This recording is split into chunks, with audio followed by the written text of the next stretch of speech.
আমাদের সঙ্গে এই মুহূর্তে রয়েছেন আমাদের প্রতিনিধি সনদ ঝা।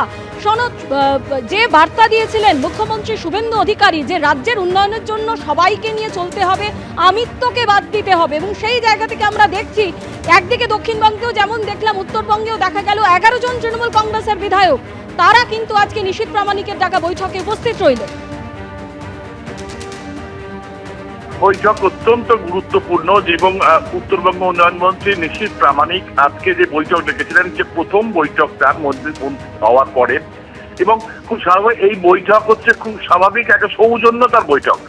আগামী বিশেষ করে এই বন্যা নিয়ন্ত্রণের জন্য যে একটা ইস্যু রাখা হয়েছে, যে বন্যা নিয়ন্ত্রণের পরিপ্রেক্ষিতে উত্তরবঙ্গের বিশেষ করে এমএলএ এমপিদের নিয়ে বৈঠক করেছেন, যদি বন্যা হলে কি পরিস্থিতি তৈরি করা যায়।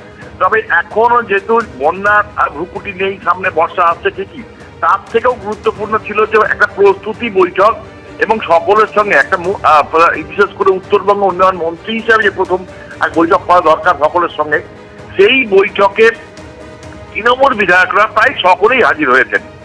এবং এই এতদিনের যে গত লাস্ট 15 বছরের যে একটা সংস্কৃতি, যে বিরোধী বিধায়কদের কোনো বৈঠকে না ডাকা, না নিয়ে আসা, প্রশাসনিক বৈঠকে মুখ্যমন্ত্রী আসতেন, কোনো বৈঠকেই থাকতো না, কিন্তু আজকে নিশীথ প্রামাণিক উত্তরবঙ্গ উন্নয়ন মন্ত্রী সেই বৈঠকে তারা প্রত্যেকেই হাজির হয়েছেন।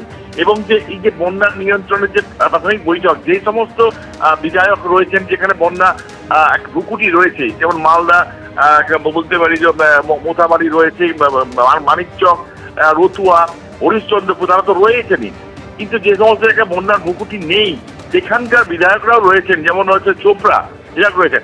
একটা বার্তা যেমন সরকার দিয়েছে যে বিরোধীদের আমরা ডাকবো, আসতে হবে, আমিত্ব সারতে হবে, কিন্তু তৃণমূল বিধায়করাও একটা বার্তা আজকে দিয়ে যে যেখানে তারা এলাকার জন্য দল নয়, সেখানে বিধায়ক অর্থাৎ সরকারি প্রতিনিধি, এই জায়গাটা ইম্পর্টেন্ট। প্রত্যেকেই এসছেন, একজন আসতে পারেননি, যেটা জানা যাচ্ছে তিনি ব্যক্তিগত কারণে আসতে পারেননি, মানে সকলেই এসছেন। অর্থাৎ বিধায়করা আর দলগত নয়, এলাকার প্রতিনিধিত্ব, এলাকার সমস্যার জন্য সরকারের সঙ্গে সহযোগিতা যে করবেন, সেইটা আজকে তারাও বার্তা দিয়েছেন।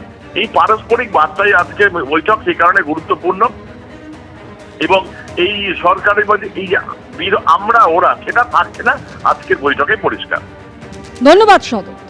একদিকে যখন দেখলেন উত্তরবঙ্গে নিশীথ প্রামাণিকের ডাকা উত্তরবঙ্গ উন্নয়ন মন্ত্রীর ডাকা বৈঠকে 11 জন তৃণমূল কংগ্রেসের বিধায়ক যোগ দিলেন, আর অন্যদিকে দক্ষিণবঙ্গে কল্যাণীতে প্রশাসনিক বৈঠকে তৃণমূল কংগ্রেসের সাংসদ কাকুলি ঘোষ দস্তিদার ও অন্যদিকে তৃণমূলের 6 জন বিধায়ক তারা অংশগ্রহণ করেন। আজকের এই বৈঠকে যোগ দেওয়া প্রসঙ্গে তৃণমূল সাংসদ কাকুলি ঘোষ দস্তিদার কি বললেন শুনুন। মাননীয় মুখ্যমন্ত্রী শুভেন্দু অধিকারী তিনি ছিলেন এবং এমএলএরাও ছিল, আমার এলাকারও এমএলএরা সবাই ছিল এবং আধিকারিকরা ছিলেন। আমাদের এলাকার উন্নয়ন নিয়ে আলোচনা হয়েছে, অতি উত্তম। আজকের বৈঠকে মুখ্যমন্ত্রী শুভেন্দু অধিকারী তিনি বলেন বিশেষ বিশেষ এমপিদের ডাকবো। তাকে যখন জিজ্ঞাসা করা হয় যে বিশেষ বিশেষ এমপি বলতে তিনি ঠিক কি বোঝাচ্ছেন, তিনি বলছেন তারা সেই বিশেষ বিশেষ এমপি যারা বলছেন অনেকদিন পরে সত্যি কথা, যারা বলছেন আপনারা আমাদের স্বাধীনতা এনে দিয়েছেন। বিশেষ বিশেষ সাংসদ বিরোধীদের তাদেরকে আপনি ডাকবেন, এই বিশেষ বিশেষের টাইপ যদি বলেন যে কি মানে যারা অনেকদিন পরে সত্য কথা বলছে তারাই বিশেষ বিশেষ সাংসদ। যারা বলছেন যে আপনারা আমাদের স্বাধীনতা পাইয়ে দিয়েছেন, যারা বলছেন যে এর কোনো ভবিষ্যৎ নেই, ফলতাতে যে চতুর্থ হয়েছে সে আর এক তো দূরের কথা, দুয়েই আসতে পারবে না, সামনে ভবিষ্যৎ দেখতে পাচ্ছে।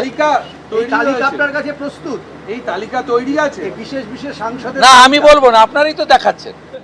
আমি তো আপনাদের চ্যানেলেই দেখছিলাম বারাসাতের সাংসদ কি বলছেন, তারপরে সরকারকে বললাম যে উনাকে ডাকুন, উনি নিশ্চয়ই কোঅপারেশন করতে চান।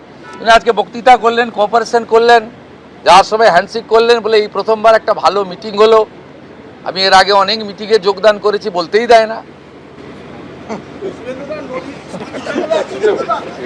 এবিপি আনন্দ এগিয়ে থাকে, এগিয়ে রাখে।